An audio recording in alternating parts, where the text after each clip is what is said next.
আসসালামু আলাইকুম। আজকে বাসায় বানাই ফেলবো বাটার চিজ পিৎজা। প্রথমে আমরা নিব কিছু পরিমাণ গরম গরম দুধ, তারপর কিছু চিনি, ইনস্ট্যান্ট ইস্ট নিয়ে ভালো করে নেড়ে চেড়ে আমি 5 মিনিটের জন্য রেখে দিব। 5 মিনিট পর আমি ওটাকে ওর ভিতরে আটা বা ময়দা যেটা ইউজ করতে পারেন 1 কাপ দিয়ে দিব। তারপরে ভালো করে মাখিয়ে নেব।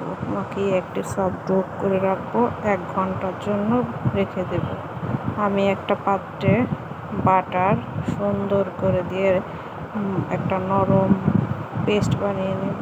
তারপর একটা পাত্রে আমি যে আটাটা রেখেছিলাম 1 ঘন্টার জন্য রেস্টে, ওই আটাটা সুন্দর করে ডো বানিয়ে নেব।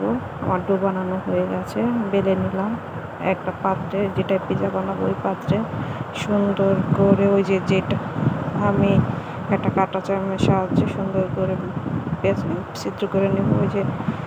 বাটার আর মিউনিসটা যেটা রেখেছিলাম ওটা সুন্দর করে ব্রাশ করে দিয়ে এরপর সস দিয়ে দিব, পিৎজা সস। আপনি আপনার মন মতন সস দিতে পারেন। আমি এর ভিতরে সুন্দর করে পিৎজা সস দিয়ে দিলাম। কিছু পরিমাণে মজেলা চিজ দিয়ে দিলাম। আপনার মতো হামস দিয়ে দিবেন। তারপরে আমি একটু তেল ব্রাশ করে দিলাম চারপাশে কালারটা সুন্দর আসার জন্য, তেল বা দুধ। আমার পিৎজা তৈরি হয়ে গেল। আল্লাহ হাফিজ, বাই বাই।